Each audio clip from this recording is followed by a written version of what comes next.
Good evening from Los Angeles. This is Zoom into Wine. Thank you for joining us this fantastic Wednesday evening. We get together every Wednesday at 7 o'clock. My little static picture is trying to pop in background. I guess it's the Zoom trying to find him. I'll take the background off so that it stops happening. But we Zoom every single Wednesday at 7 o'clock and bring some great people together around some great wine. And tonight is an exceptional gathering. We're going to be tasting 6 incredible Cabernets together. And we did sell out this tasting.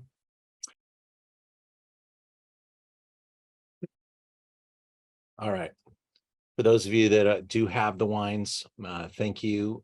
For those of you that don't, or maybe they're going to watch this program at a later time, the whole idea behind cult wines really started to be discussed in the late 1990s. I believe the Wine Spectator had an issue called the Cult Cabernet issue. And Screaming Eagle on the cover, it was a wine that people heard about but couldn't find. Heard about but couldn't buy, and the wine was offered out to a mailing list.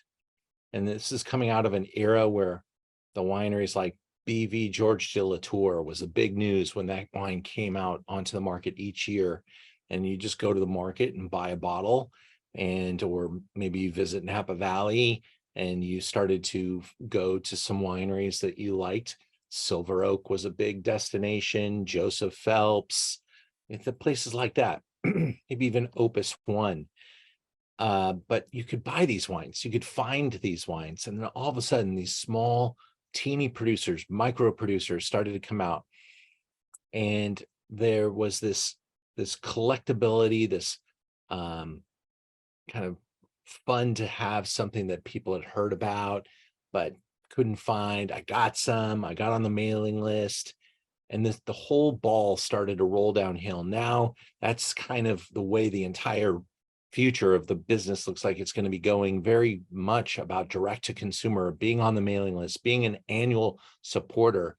Did you just get your email to buy your Scarecrow Emitant, which is scheduled to sell out in record time, straight from the winery? Those are the type of things that have kind of gotten us to this point.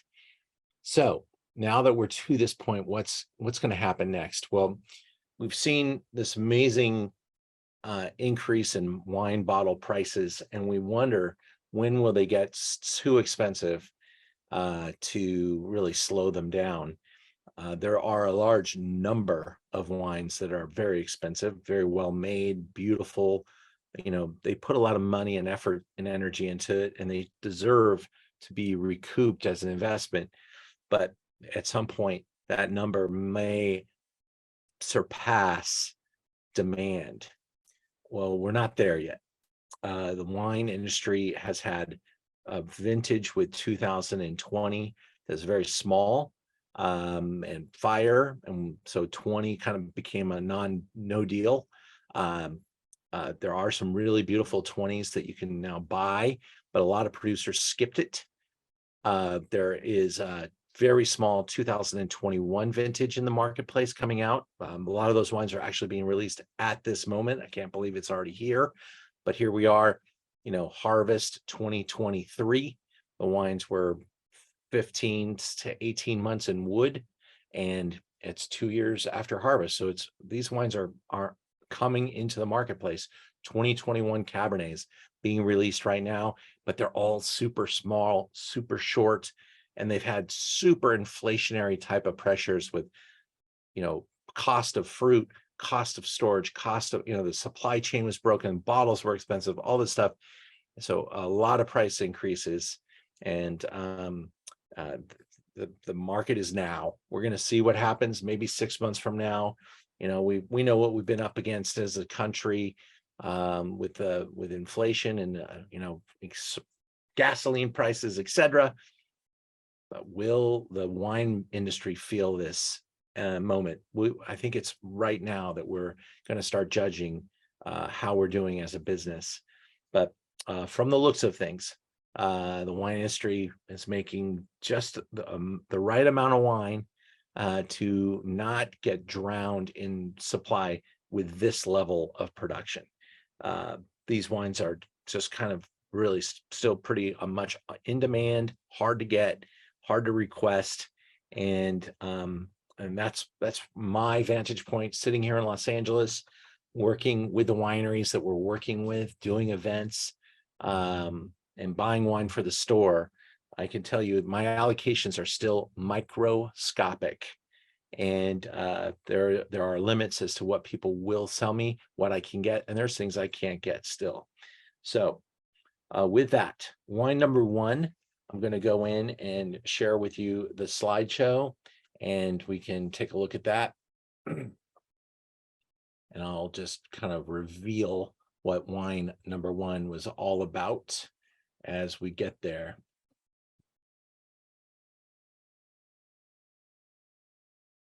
Our Colt Cabernet lineup. So we covered what is Colt wine. So wine number one is our blind wine, and I wanted to get some feedback about it before I revealed it, but I'm going to go straight in and talk about this first wine, which is a small teeny producer called Hayfork Wine Company. This is the Field Select Cabernet 2019. Jeb Dunnick revealed it as 94 points.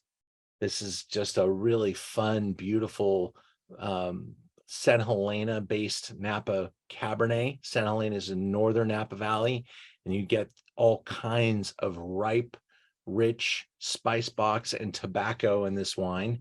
It's deep, it's yummy, it's glorious, and it is the least expensive wine that we're going to taste tonight, but still comes in a pretty hefty sum for a special bottle of wine, but one that you can actually go out and find if you look in the right places. But I did get an allocation, and I used all of it for this show today. We sold a couple bottle kits, and we sold all of our tasting kits, and I literally had to close the site to selling additional sets. So here's a little bit more about the wine that we tasted, our blind wine, St. Helena. Here's a look at the vineyards in St. Helena. We are talking about valley floor, and we're talking about a combination of older and younger vineyards. They have some really nice aged vineyards that are 40 to 50 years of age, and they have younger vines as well. This is a blend of Cabernet and Petit Verdot, and kind of a really nice, typical, high quality, concentrated style that you would expect at a premium price point.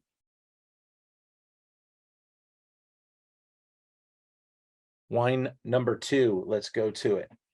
We'll open up wine number two and get some feedback on these wines. If you want to put any comments in the chat.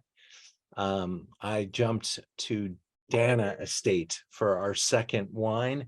Dana is been a really top producer, kind of came on the scene with a lot of fire. There's some international ownership with Korean family ownership, and so the Korean market became enamored with Dana Estate, and it really took most of it out of the marketplace. I'm not sure how their international distribution is or where they're focusing their sales, but they do not operate like a winery that sells their wine to Korea. I'm sure there is some. I'm sure the family's got a lot of business connections, but this is a phenomenal Napa Valley estate that has winemaker Philippe Melka at the helm, and they make a couple different wines. This is the Onda, and this is one of their top wines that they put into the marketplace, 96 points.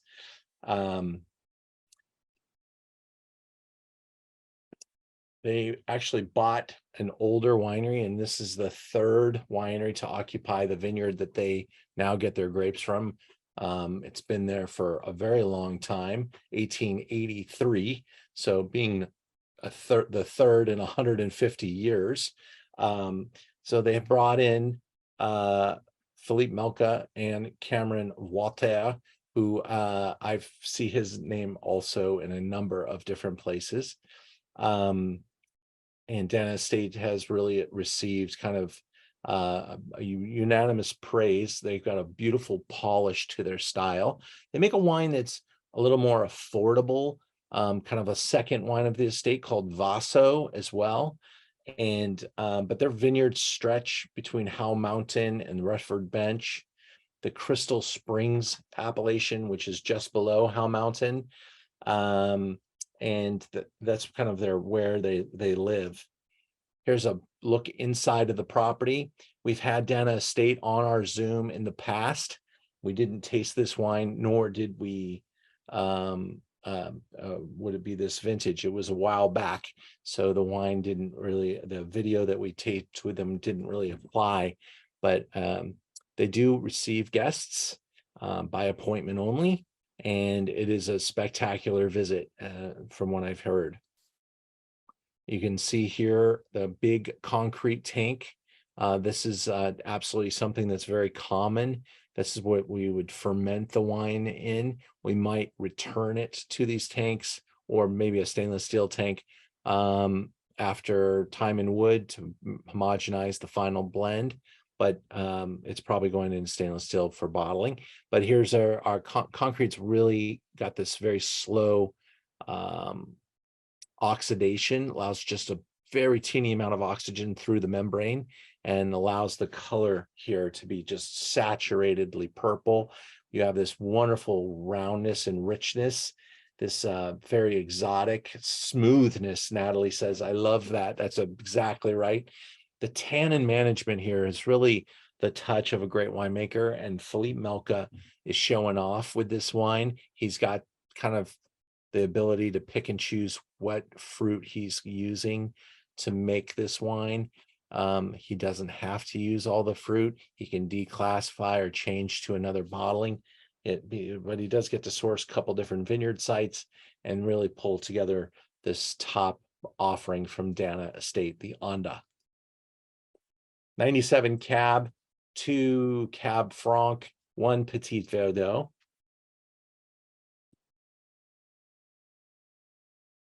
They don't lack for anything at the property.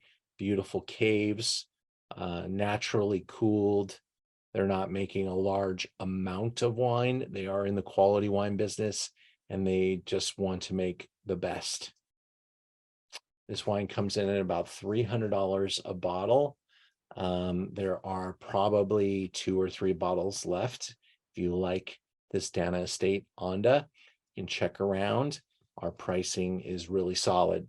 It's really these bad boys. We like to sell wine. We have a selection, not a collection.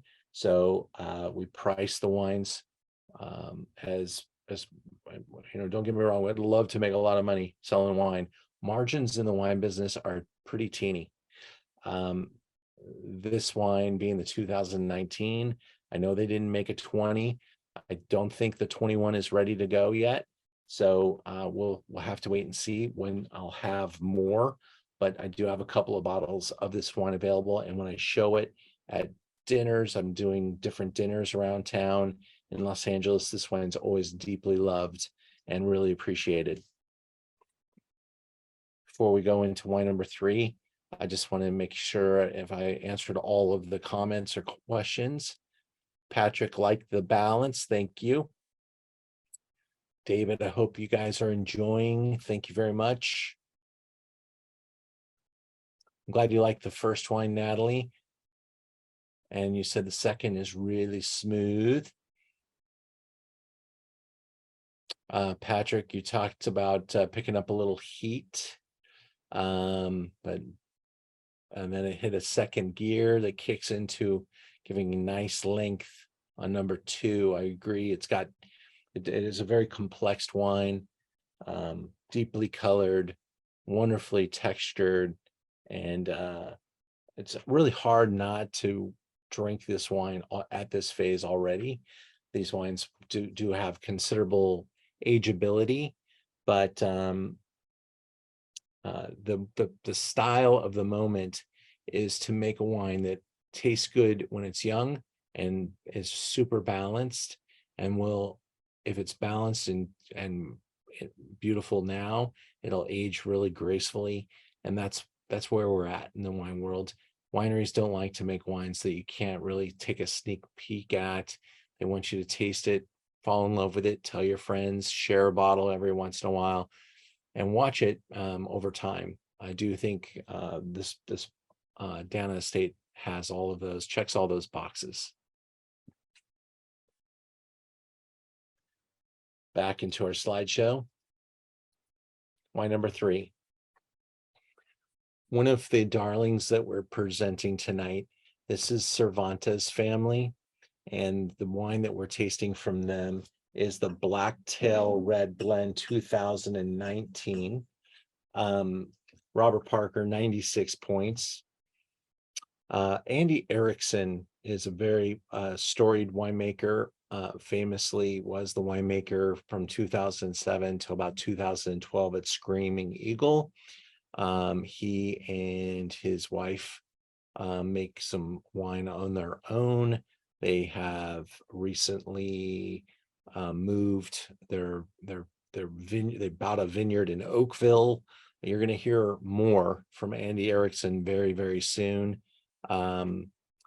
This is the Blacktail blend from Cervantes, and this is a pretty special family. They come to Napa Valley with an amazing business acumen, and a beautiful family that seems like they get a lot of photogenic coverage. I'll show you some other slides here in a second, but this proprietary blend that we're tasting today is 41 Cab. So by calling it Blacktail, it doesn't say it's a Cabernet. It is a blended wine with a proprietary name, because you'd have to be 75% Cabernet to call it Cabernet. So they're 41% Cab, 9 Cab Franc, 17 Malbec, 22 Petit Syrah. Not something you normally see in a Cab today, but Cabernets of the 50s and the 60s in Napa Valley definitely were very punctuated by Petit Syrah. So very interesting there. Deep garnet color. The color here is so exotic and so deep and so just really glass staining. Cloves, star anise, cinnamon stick. There's a plum skin, kind of a plum preserve, it says here. Warm cassis, incense, absolutely. Just smell the nose of this wine. It has this truly beautiful, like incense-like characteristic to that nose, and wonderful balance still. The tannins can be a little bit more assertive. That's why I tasted it after the Onda, which was so silky and refined.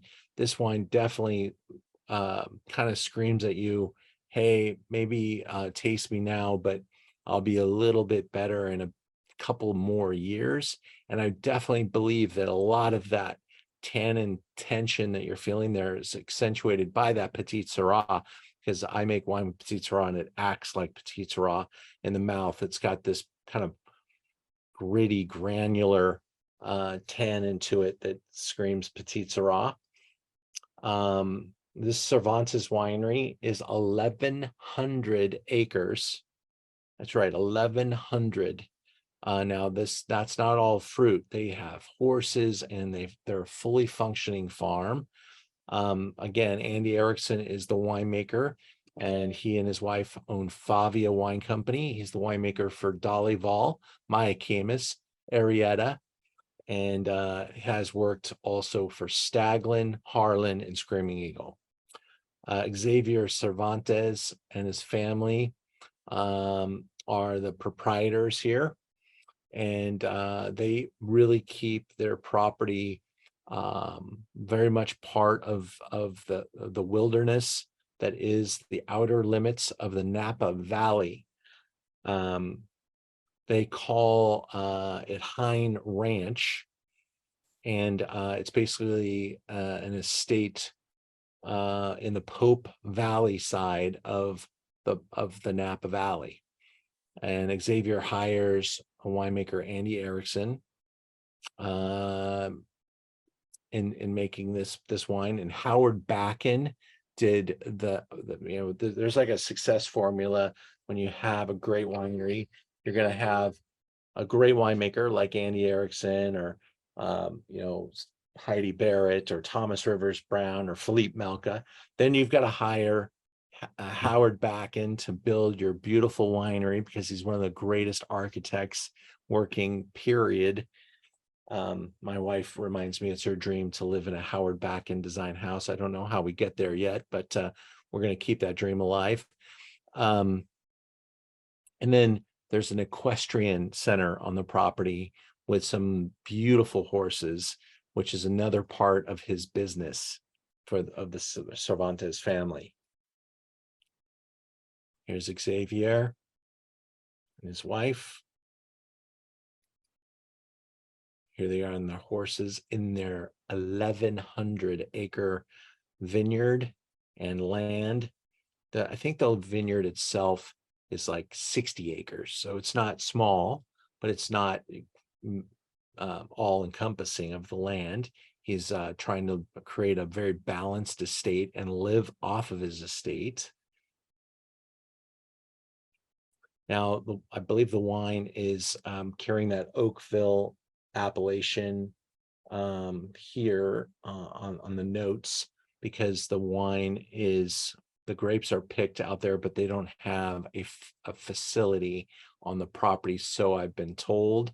So they finish their wine in Oakville, potentially at one of those other wineries that Andy's working with. And it's a small amount of wine at this point. They do sell some fruit, but we're looking at, probably as a brand, I think it's less than a couple thousand cases so far. So story in the making. You got to taste it with me. Not very many people have tasted a Cervantes wine as of yet.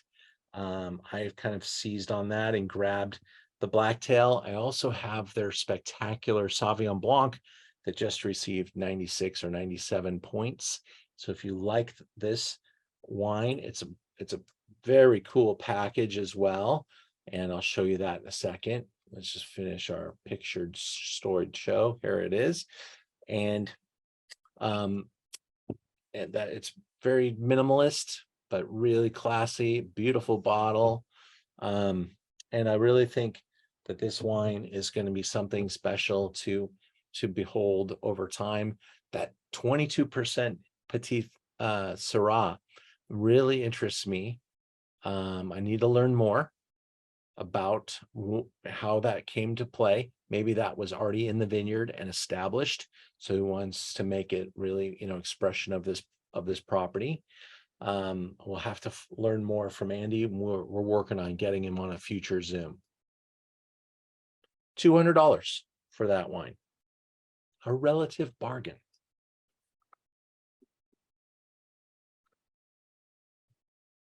We're moving into wine number 4.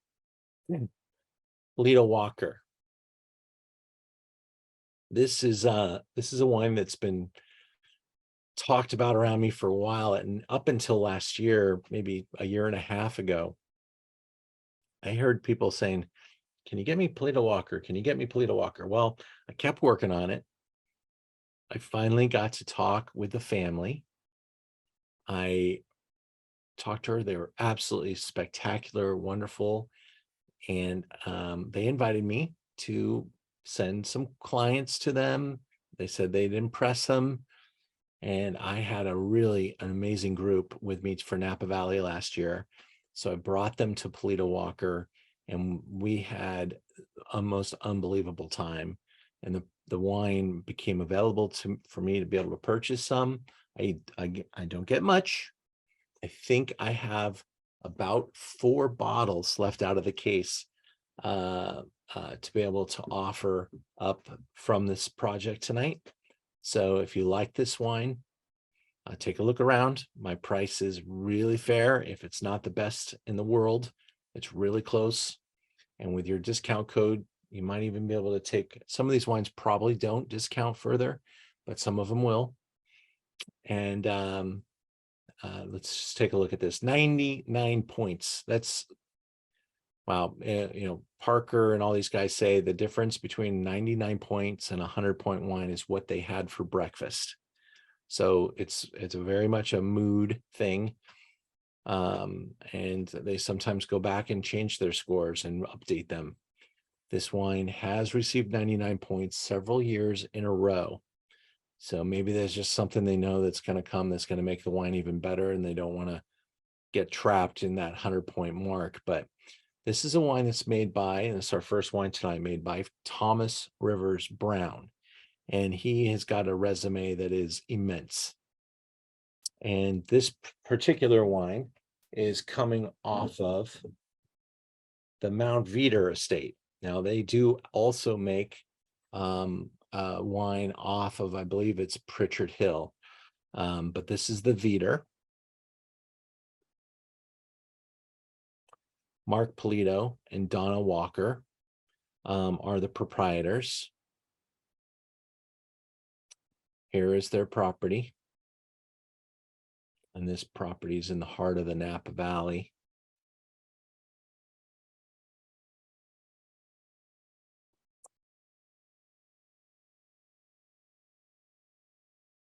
In 2009, from a vintage standpoint, I believe almost everything we're tasting tonight is 19, and 19 is a really, really optimal vintage. 18, really good. 17, really good. 16, really good. They are all different years, however. And if you were to come up with a synopsis for 19, you would talk about how the idyllic 2018 was a pretty generous harvest. 19 was smaller and yet also optimal, but didn't go in a straight line.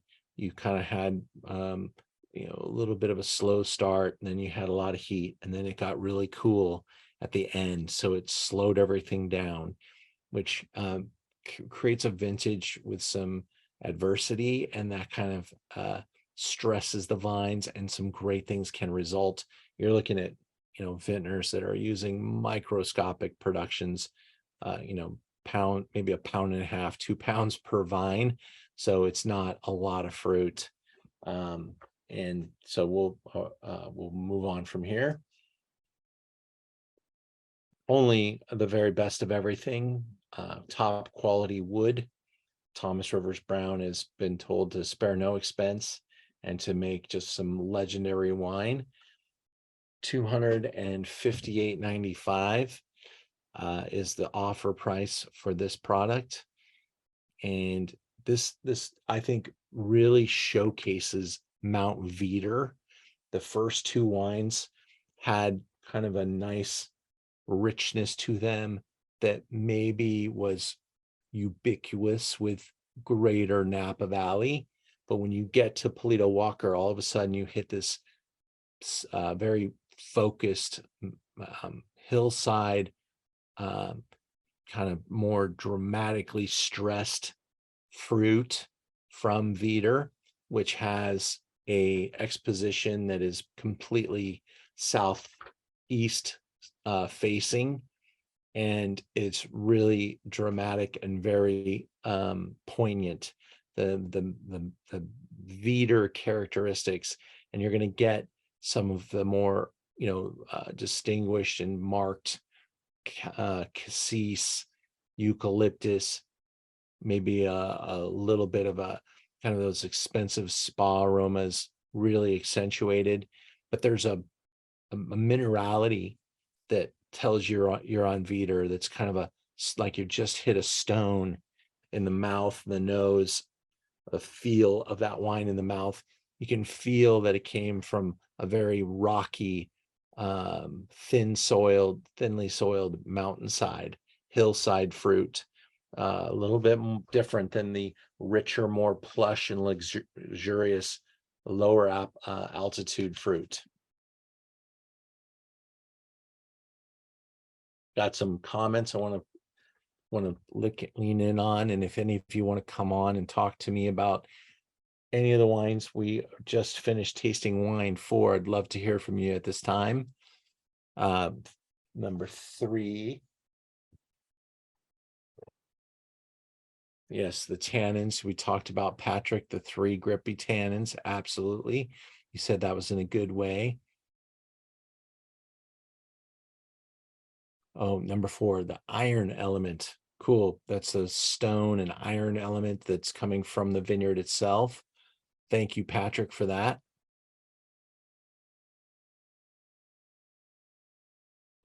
Yes, Natalie, 2021. It's coming out into the marketplace right now. You know, it's like the vintages, even when there are challenges, they can really, use all the tools in the shed now.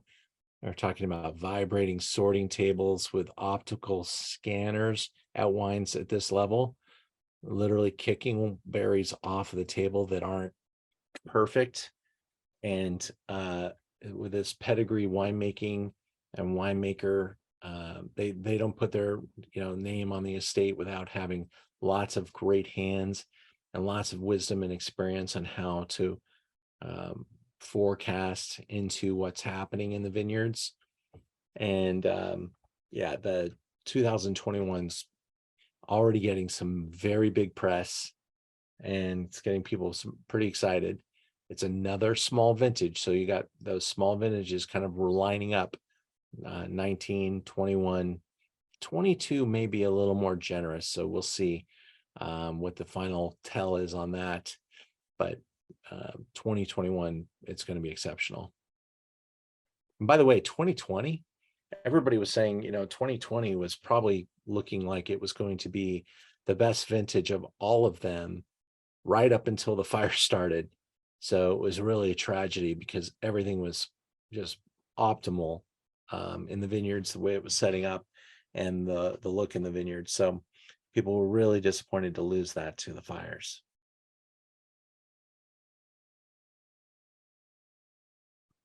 Thomas Rivers Brown. Is that a book you found that Thomas Rivers was quoted in, or is that his book? That's interesting. I'll have to look for that book. All right, back into our slideshow, back into the wines. We just finished wine 4 from Polito Walker, made by Thomas Rivers Brown. Before that, we had Andy Erickson's number 3, the Cervantes Blacktail. Before that, we had the very esteemed Dina Estate. And before that, we started off with a little surprise blind wine from Hayfork, from San Helena. And all this fruit, by the way, in the Hayfork is from Llewellyn Vineyard in San Helena, which is a really important ranch in San Helena. And so Hayfork is really, really beautiful wine to start to pay attention to. We're going to now continue with wine number 5, and this is a legendary producer, Schrader. This is RBS Beckstoffer To Kalon. I made mention already about Thomas Rivers Brown making the Polito Walker. I followed up Polito Walker with this Beckstoffer To Kalon Vineyard bottling. This is a more expensive wine. I would love to hear from someone who can taste this wine now after tasting Polito Walker and maybe tell me which one you lean towards tonight. Polito Walker, super small, super refined, pretty damn good at that price point. Schrader is almost twice as expensive. This is the RBS Beckstoffer Tokalon. And this is some of the most expensive fruit in the Napa Valley. And in fact, you cannot call it Beckstoffer Tokalon. By contract, you have to charge over $250 a bottle, and it might even be higher now, to put that name on the bottle. You buy the fruit from them, but you also sign an agreement that says that you won't put Beckstoffer Tokalon on the bottle if you're not trying to be a great bottle of wine. And there's a connection to that price point. They don't want it to cheapen the image of the vineyard. Now, Fred Schrader Cellars, which was founded in 1998, made some pretty fast moves and quickly got out in front of this cult wine. In part, he was a leader in the whole movement because he saw how it was working, and he checked every box and got his wines, lined up, got the big scores, got the big winemaker, made sure he was purchasing only top quality fruit.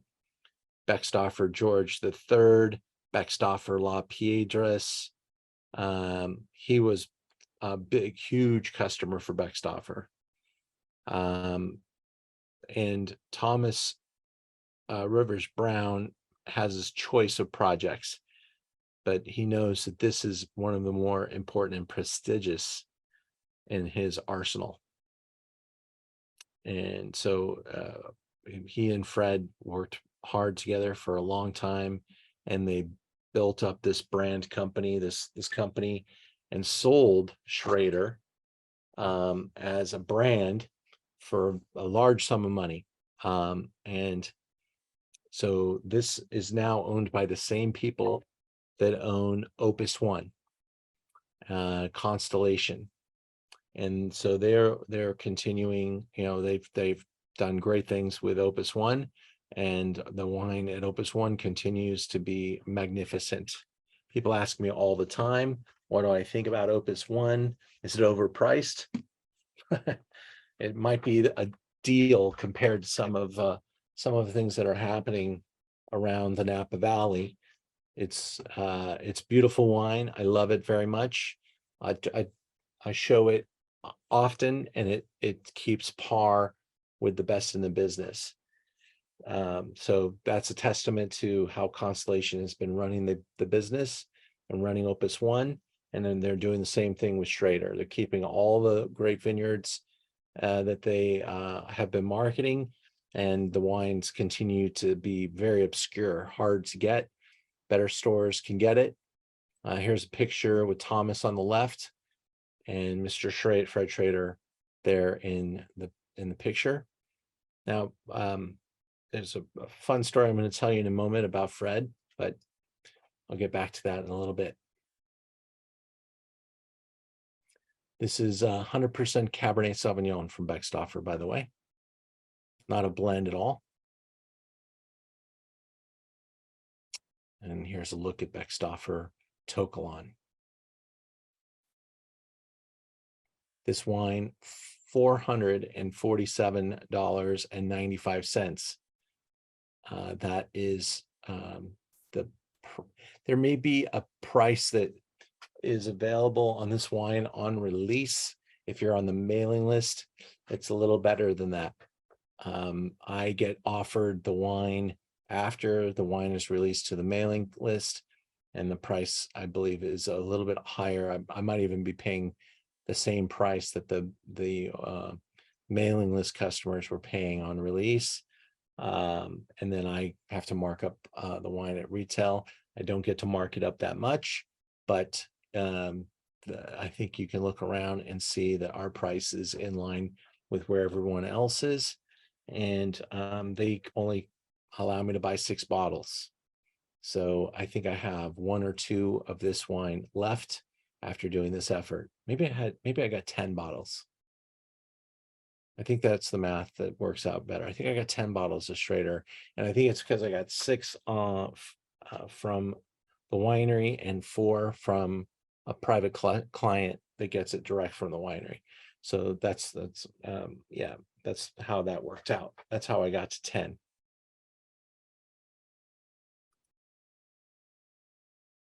All right.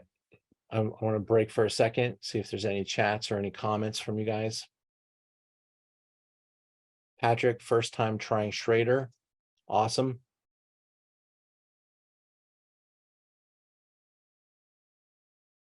Tokalon being right down the center of the Napa Valley.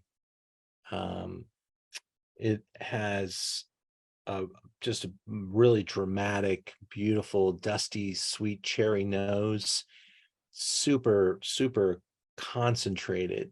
The way they farm this vineyard, it's definitely, you know, farmed to be one of the top wines of the Napa Valley, with super low yields and just really ridiculous color concentration. And when you put it in the hands of Thomas Rivers Brown, it just makes it even inkier, and really knows how to layer that wood. This wine is made by Thomas at one of his winery clients, and just does a really remarkable job, especially with this bottling.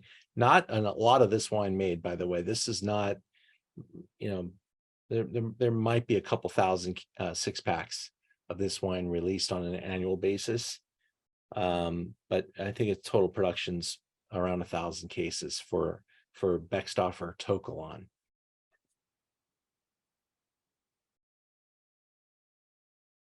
That's also part of the mix that makes some of these wines, you know, ascend in value so much, because they just are not making that much wine.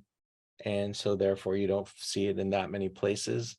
And it's easy for the marketers of these wines to sell out. And that's going to be an important part. Once the wine's a little too available, demand would probably relax, and cause the mailing list not to take their allocations. And that's a dangerous thing to have happen. And then you might have to go and start selling the wine at wholesale, and that's a much less lucrative direction to go. And when you're not making that much wine, it's really, really painful to the bottom line. So we finish our tasting tonight with another champion from the Napa Valley, Colgan Cellars, Tyson Hill Cabernet. This is the home ranch. This is on Pritchard Hill. This is where Ann Colgan and her husband, Joe Wender, call home. Now, I did not know this until I was putting this lineup together, but did you know that Fred Schrader and Ann Colgan used to be a couple prior, long ago? So I did not know that, and came to find that out when I was putting this together. Just also interesting that you put these wines back to back. Ann Colgan, I met her when she ran an auction house in Los Angeles. And she was and is still one of the sharpest, most sincere winery owners I've ever met. I was always super impressed with her business acumen, but I met her at a tasting back in probably the early 2000s, maybe even just before that. And it probably was years later, I saw her again, and she remembered my name. And I saw her again 10 years after that. She remembered my name. She remembered where we saw each other last. She's so sharp. And she was in charge of Christie's auction house. Her husband's a very successful financier, worked in the business of money, did very well. They absolutely went after building one of the creme de la creme wineries in the Napa Valley. I have been to the estate on a couple of occasions. It is exactly what you would expect from Ann Colgan, a really brilliant a person of wine and just a really great leader for the luxury side of the wine industry. So many great wine people have also worked at Colgan over the years. I've been there through many different iterations, and doesn't matter who is making the wine so much, because the standards are so high and they are given every tool to make the best. Now, the property that we're talking about is one of a couple properties that Colgan works with, but the home ranch is pristine. It's in Pritchard Hill, which is kind of up behind Hell Mountain to the east of San Helena. It is just a really amazing property. I don't believe Anne and Joe have children. So as a succession plan over the last few years, they partnered with LVMH, as the LVMH will eventually own Colgan Cellars outright. The Colgans still own a chunk, and they still live in the house, and they're still involved every bit of the day today of the business of their property. And LVMH has done a good job also at collecting some of these magnificent brands. They own Cheval Blanc, they own Yquem, and as the name sounds, LV stands for Louis Vuitton. Moet Hennessy, that's LVMH. They know the business of selling luxury. Here's a picture of the magnificent property. And Lake Hennessy is there in the distance. That's Pritchard Hill. This is a really special vineyard designation. The neighbors are 100-acre, Realm, David Arthur.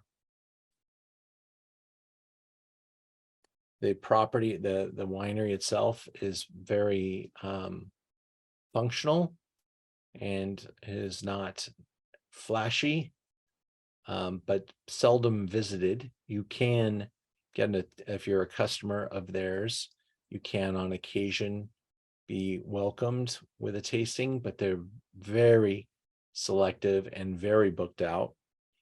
And the tasting is, let's just say they're going to cover their costs with the tasting. So the wines are pricey, and a tasting appointment will set you back some if given that invitation. This is a $900 bottle. It is a 100-point wine, and it is the Colgans, who own so many wonderful single vineyard sites that make some spectacular Syrah as well. They make a number of different leader Cabernets in the Napa Valley, leaders of the business, leaders of the marketplace. So this is one of the more expensive wines in the Napa Valley today. And Colgan is a legendary personality, and at places like the Napa Valley Wine Auction, which takes place every year around February, people have paid dearly to be involved in anything that they put forward. If any of these wines are of interest to you tonight, I do have bottles of each of them available on the website. Some of them will allow for further discounting, some of them will not. I'm also thrilled if any of you want to go to any of these places and you're participating in the Zoom tonight, and you know that you're going to the Napa Valley, give me plenty of notice, and I'll try to help you with any type of a wish list that you have to visit any of these properties, and anywhere else that you want to go and visit. I do a lot of tour construction for people. If it's more than me just introducing you to the winery, and you want me to actually shepherd your itinerary. I can tend to get some pretty special appointments. And I do sometimes charge a small fee for the time that it takes to do that work. But I can also just offer up some great introductions. I'd love to know what the group is feeling about some of these wines. I see Natalie saying the chocolatey characteristic and the soft, inviting nose of number 5. I think I prefer number 4 over 5. So you liked number 4, which was Polito Walker, over the Schrader. Very cool. Patrick, on number 6, there's a perfume-like note that distinguishes it from the rest. I believe that is Pritchard Hill that's shining through. It is a very expensive appellation to acquire vineyard. And if you read recently, David Arthur's brother, who was a grape grower in Pritchard Hill, just sold his ranch to I think it was Be Wise or something like that as a brand, who obviously knows their financing math very well, because I believe the property was valued at over $55 million for the vineyard. So these are very treasured assets, Pritchard Hill Vineyard Estates. And so I think that is really what you're tasting there. This is the Pauillac of Napa Valley. This is the top growing area. There are obviously named vineyards such as To Kalon that is owned by Beckstoffer that is fetching remarkable sums of money. And any of the vineyards that he puts his name on will, because of his farming practices and his reputation. And if he puts Beckstoffer on your bottle, you could probably sell it for a lot more too. So he's got a magnificent business plan. David Chapman, you said.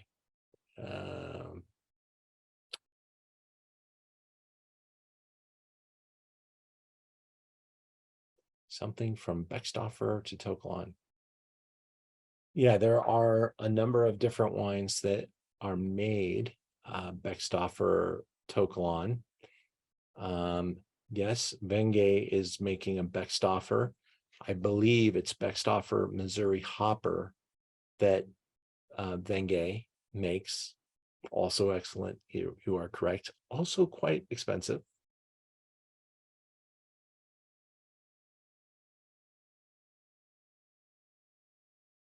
Great. I'm looking forward to talking with each of you. Some of you are direct messaging me.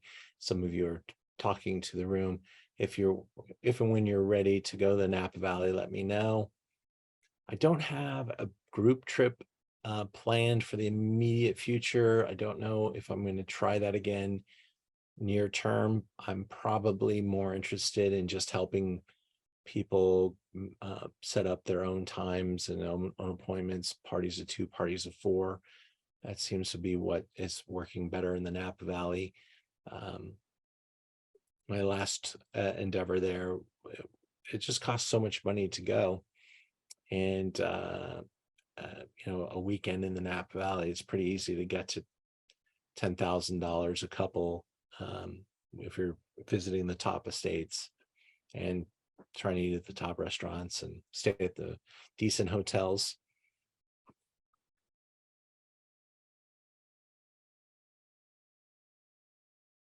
Fantastic. Can you guys pick a favorite for me tonight? It's not necessary, but maybe just comment on a couple of them. The price points are. They're all significantly statured, and they all have top flight reputations. Schrader, Polito, Colgan. I was very excited to introduce you to the Cervantes wine tonight, the Dana Estate wines as well. Super visit. Thank you to the Chapmans. I'm glad you liked it. It's always fun to taste such wonderful treasures.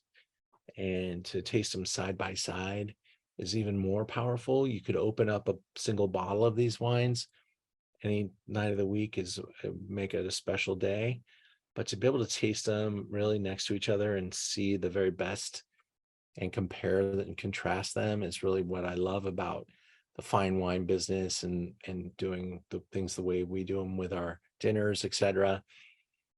We do have a couple of really amazing dinners that I'm just going to talk to you about real quick, from my Learn About Wine side. If you're not in LA, I invite you to get on a plane and join us. But you can go to my Learn About Wine website. You can see my calendar. You can even pull down and see some of the things that we do, in-person events, and then our full event calendar right there. I promote even like some fun concerts that are coming to town, because I want people to go to some shows that I like. I've got a Wilco concert coming up. Actually, this Friday, I'm going to go see a band called Little Dragon. They are fantastic. We've got Taste of Pasadena on the 6th. My Zooms, the band Wilco coming to town. A champagne tasting on the 14th of October. Synchronon dinner on the 26th. I kind of flew by. My 100-point dinner is the next dinner I'm going to do. This is on October 5th. October 5th.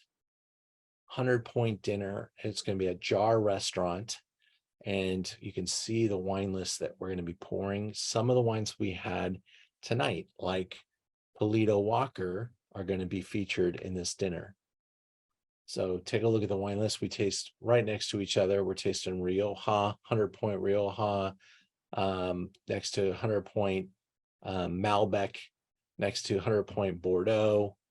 And it's really fun to be able to taste this way. All the wines are tasted 3 at a time, blind, and then we reveal the wines and tell you the story. This is about $14,000 worth of wine that we're going to open at this event. So $16,000 worth of wine. So if you like what we're doing here, you're welcome to join us. We have a couple of spots remaining for the 100-point dinner. Jar is a great restaurant on Beverly. Chef Suzanne Track has been the chef owner for 25 years. It is an institution. It is beautiful. It is really well run. She is there to cook for us, and it's a timeless dining room. So you'll love it there, and you'll be going back once you've had her menu. The menu is here. We can accommodate any dietary restrictions that you might have.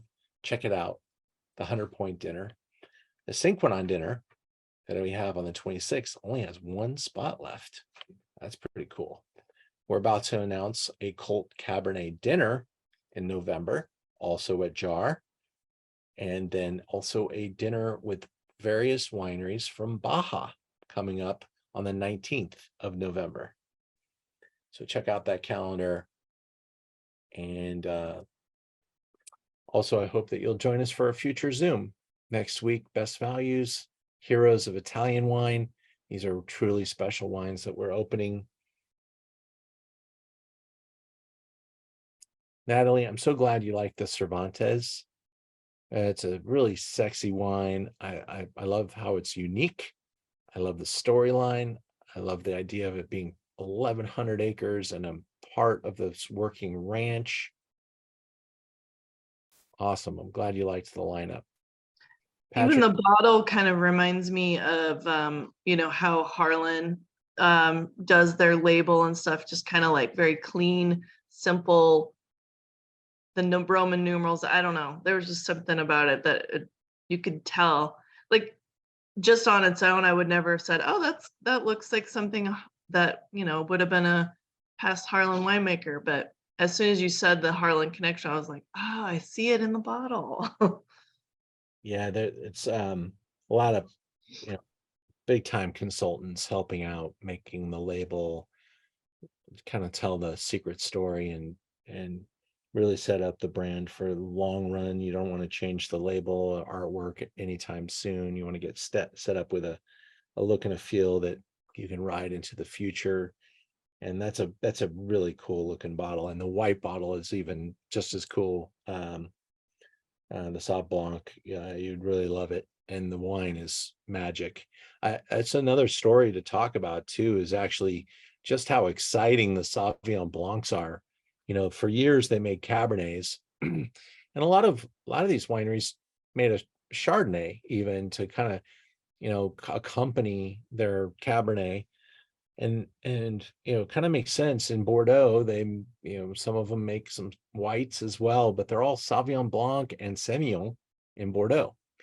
And so Napa, kind of weeded out what other grape varieties aren't working so well. A lot of the Chard and Pinot productions went to the coast, Sonoma coast. And a Sauvignon Blanc is now being planted where great Cabernet could grow. Now, Sauvignon Blanc used to be planted where Cabernet couldn't grow. And same thing with Merlot. And that's why sometimes the wine was just like not really living up to the hype. But now they're growing Sauvignon Blanc to be a world-class grape variety. And they're growing it in the right exposition, in the right soils. And guys like Philippe Melka and Thomas Rivers Brown, and all these winemakers that we're featuring tonight, and certainly Andy Erickson with the Cervantes. It's a white wine made with the same type of ideas as the Cabernets, and we've watched the wines now enter into the $100+ range for a Sauvignon Blanc, and it kind of makes sense as they're selling $400, $500, $600, $700, $800 bottles. Did you know that at Screaming Eagle, they make a Sauvignon Blanc?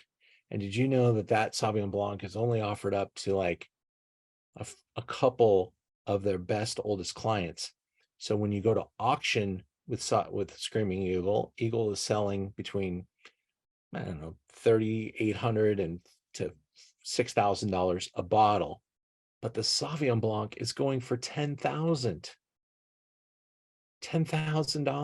for the Sauvignon Blanc from Screaming Eagle. It's because there's just none of it, and people want to have it, and it's made to age like a great white Bordeaux, which can live just as long as a red wine. So these new Napa Sauvignon Blancs that are coming out, and this is the time to maybe experiment with a couple of them, because I think you'll really like what you see. They're delicious. They're really lengthy. This is not your, wine by the glass Sauvignon Blanc. This is made for a real serious meal and some potential bottle aging as well. And they're really, really tremendous. And the price points and their popularity are growing at the same pace. So it's going to be amazing to see what happens next. Patrick says, I can ship to places that are legal. Yes. And so please join us. And if you can purchase it on the website, it's legal. So please check your addresses there, and our shipping permit allows that. So go ahead and check that out and make sure that the address works for you. But we'd love to have you on board. I loved your participation, Patrick. Your comments were great. And you could even come on camera next time. We could get to meet you if you'd like. Not required, but optional. And Natalie, was great to see you. Thank you for supporting, and I hope you enjoyed. Until we see each other again, go Dodgers. Talk to you soon. Bye, everybody.